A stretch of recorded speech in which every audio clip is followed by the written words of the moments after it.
Assalamualaikum warahmatullahi wabarakatuh. Sahabat Situs Sejarah yang dirahmati Allah SWT. Al-Quran diwahyukan kepada Nabi Muhammad SAW selain sebagai bukti kenabian beliau, juga sebagai petunjuk bagi seluruh manusia, pembeda antara yang hak dan batil, serta sebagai penjelas dan pelengkap kitab-kitab yang diturunkan kepada para nabi sebelumnya. Ketika usia Nabi Muhammad mendekati 40 tahun, beliau seringkali merenung kondisi kaumnya dan menyadari banyak keadaan dari kaumnya yang tidak sejalan dengan kebenaran. Lantaran hal tersebut, beliau pun mulai sering uzlah atau mengasingkan diri dari kaumnya. Beliau biasa bertahanut di Gua Hiro yang terletak di Jabal Nur. Gua Hiro adalah gua kecil yang lebarnya 1,75 zira dan panjangnya 4 zira, dengan ukuran zira, hadid atau ukuran hasta dari besi. Dengan membawa bekal air dan roti gandum, beliau tinggal di dalam gua tersebut. Di sana beliau menghabiskan waktu untuk beribadah dan banyak merenungi kekuasaan Allah di alam raya yang begitu sempurna. Selama perenungan tersebut, beliau juga semakin menyadari keterpurukan yang dialami oleh kaumnya. Banyak dari mereka yang terbelenggu dan tidak bisa terlepas dari keyakinan-keyakinan syirik. Namun beliau belum memiliki jalan yang terang dan pedoman yang jelas mengenai bagaimana jalan yang harus ditempuh agar kaumnya bisa terbebas dan menjauhi belenggu kesyirikan. Ketika usia Nabi Muhammad genap 40 tahun, tanda-tanda kenabian beliau semakin tampak dan jelas. Di antaranya adalah adanya sebuah batu di Mekah yang mengucapkan salam kepada beliau. Sesungguhnya aku menjumpai sebuah batu di kota Mekah mengucapkan salam kepadaku sebelum aku diutus menjadi nabi. Sesungguhnya aku masih mengingatnya sampai sekarang. Hadis riwayat Muslim nomor 2277. Selanjutnya di antara tanda kenabian lainnya adalah mimpi-mimpi beliau yang semakin jelas dan nyata, yang disebut dengan istilah ru'ya al-solihah atau ru'ya al-sodiqoh.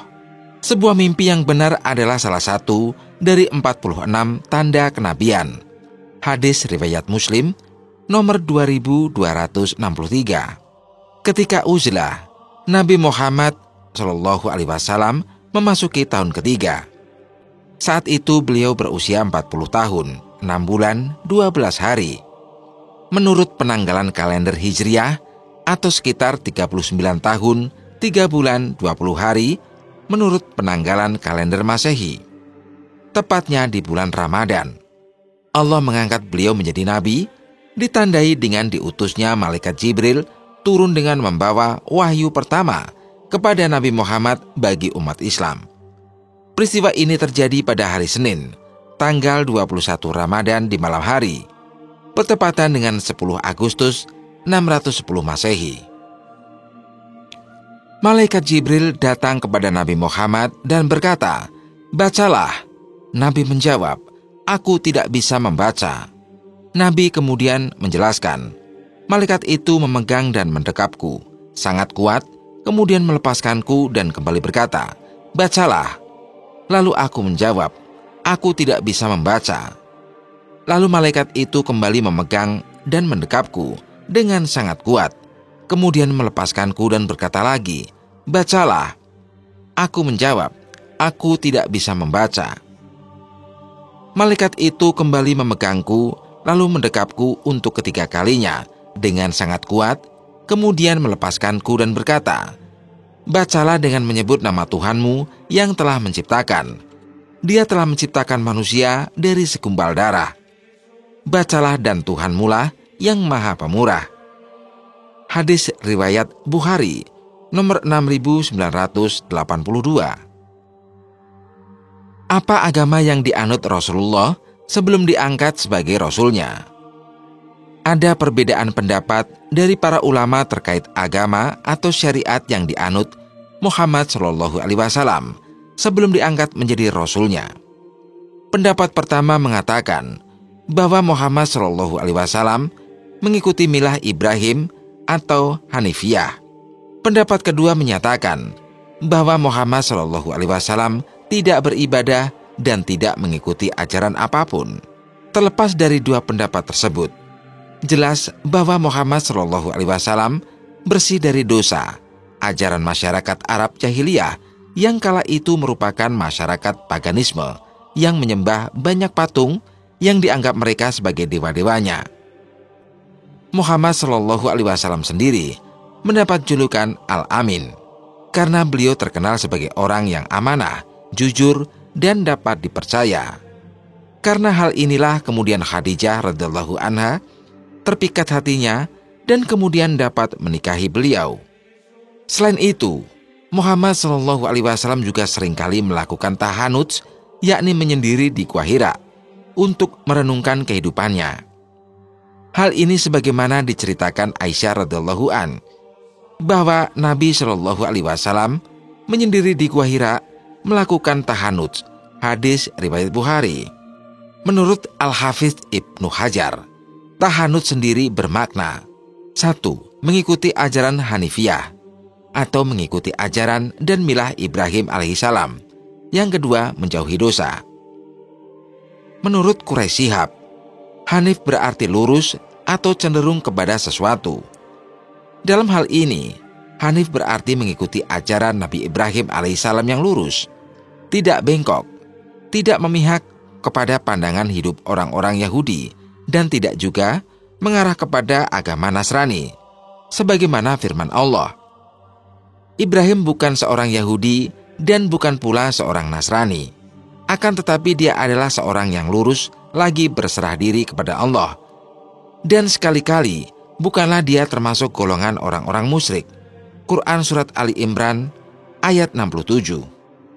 Sementara menurut Hamka dalam tafsir Al-Ahzar, menjelaskan kata Hanif diterjemahkan sebagai lurus, yakni tidak mengikuti ajaran Yahudi maupun Nasrani, dan tidak menganut politeisme atau menyembah berhala yang waktu itu lazim dianut masyarakat Arab jahiliyah. Berkaitan dengan kondisi sebelum Muhammad SAW diangkat sebagai rasulnya, Muhammad Hussein Hekal, penulis sejarah hidup Muhammad, menjelaskan bahwa tahanut berasal dari akar kata Hanif yang berarti cenderung kepada kebenaran, meninggalkan berhala dan beribadah kepada Allah, serta menjauhi perbuatan syirik. Beliau sering melakukan tahanut pergi ke Gua Hira pada bulan Ramadan setiap tahunnya dengan membawa sedikit bekal. Beliau merenung, berpikir, mencari kebenaran, menjauhkan diri dari segala kesibukan hidup dan keributan manusia demi mencari kebenaran tertinggi semata. Kala itu beliau percaya bahwa masyarakat Arab jahiliyah telah sesat dari jalan yang benar. Hidup kerohanian mereka telah rusak karena tunduk khayal kepada berhala-berhala dan kepercayaan-kepercayaan mistik tahayul, di mana kepercayaan-kepercayaan mistik tahayul seringkali dikritik oleh kaum Yahudi dan kaum Nasrani. Akan tetapi, apa yang terkandung dalam ajaran Yahudi dan Nasrani juga tidak sejalan dengan kebenaran sejati dan hanya penuh dengan spekulasi dan perdebatan tak berguna. Sudah pasti tidak bisa mengharapkan mencari kebenaran dari kaum musyrik maupun ahli kitab, Yahudi dan Nasrani. Kegiatan tahanut tersebut dilakukan Muhammad SAW hingga menjelang usia 40-an.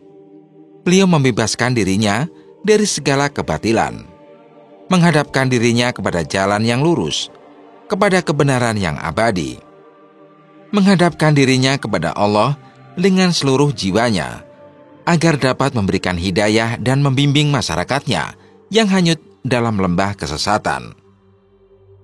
Hingga turunlah firman Allah yang pertama kepada beliau, yakni Quran Surat Al-Alaq ayat 1 hingga 5. Dari sinilah kebenaran hakiki yang selama ini beliau cari terbuka untuk membuka jalan bagi beliau membimbing masyarakatnya dari kegelapan menuju cahaya terang benderang, menuju keselamatan hakiki di dunia dan akhirat. Demikianlah bagaimana Rasulullah mendapatkan risalah dan diangkat sebagai Rasulnya untuk membimbing masyarakatnya kepada jalan yang lurus dan meninggalkan segala kesesatan. Pengalaman Nabi Shallallahu Alaihi Wasallam dengan umat berbeda agama sebelum menerima wahyu. Semua orang di lingkungan Nabi Muhammad Shallallahu Alaihi Wasallam sebelum datang wahyu tentu saja beragama sesuai dengan nenek moyang masing-masing. Di Mekah saat itu, hampir mayoritas penduduknya menuhankan Allah SWT, tetapi sambil menyembah berhala. Beberapa orang dengan jumlah sangat sedikit beriman pada agama Yahudi atau pada agama Kristen. Beberapa yang lain beriman secara tauhid atau mengesahkan Allah SWT yang disebut sebagai hunafa atau orang-orang yang lurus, tetapi tanpa terikat dengan agama tertentu. Nabi Muhammad SAW tentu saja bergaul dengan masyarakat sekitar. Semua sumber sejarah memastikan bahwa relasi Nabi dengan mereka sangat baik, dipercaya, jujur, dan selalu menolong orang. Keluarga, tetangga, dan masyarakat seringkali menitipkan barang mereka untuk menyimpannya. Bahkan setelah Nabi memperoleh wahyu, dan mereka tetap masih tidak beriman dengan Islam yang Nabi bawa. Dengan perilaku ini, Nabi Muhammad SAW kita kenal dengan julukan Al-Amin atau orang yang jujur, amanah, dan terpercaya. Pernyataan Khadijah radhiyallahu an tentang akhlak Nabi dengan orang yang berbeda agama sangat jelas mengenai hal ini. Beliau selalu berkata benar, tidak berbohong, amanah, jujur, menyambung persaudaraan, menghormati tamu, dan menolong orang. Sahih Al-Bukhari, hadis nomor 5005. Akhlak inilah yang membuat Khadijah radhiyallahu an jatuh cinta. Pada usia 20-an tahun, Nabi Muhammad SAW menyaksikan dan mendukung Traktat Hilful Fudul yang mengikat para kabilah untuk saling menghormati dan saling menolong, terutama untuk membela yang terzalimi, tidak membunuh, dan tidak mudah tersulut perang. Pada usia 35 tahun, Nabi mendapatkan kepercayaan dari para tetua kabilah untuk mendamaikan pertengkaran mereka tentang siapa yang paling berhak memindahkan batu hitam mulia atau Hajar Aswad akibat banjir bandang. Dengan akhlak ini, Khadijah radhiyallahu an merekrut Nabi Muhammad SAW untuk mengelola usaha ekspor impornya. Dan karena akhlak inilah, ia yang berusia 40 tahun melamar Nabi yang berusia 25 tahun untuk menjadi suaminya.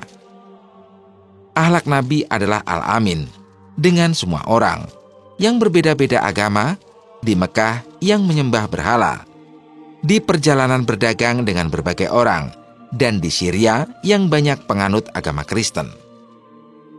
Apa yang dilakukan Muhammad SAW dan Ibrahim alaihissalam membuktikan kepada kita bahwa lingkungan yang rusak bukanlah halangan bagi seseorang untuk mencari kebenaran hakiki, mencari jalan hidup yang lurus. Siapapun bisa mencari hidayah selama mereka mau berusaha dan tulus mencarinya. Hidayah hanya mungkin bagi mereka yang tetap berusaha mencari kebenaran dan siap menerimanya dengan ketulusan hatinya, bebas dari hasrat, nafsu, dan kepentingan-kepentingan duniawi, serta siap menerima konsekuensinya. Sekian video kali ini, semoga bermanfaat. Wassalamualaikum warahmatullahi wabarakatuh.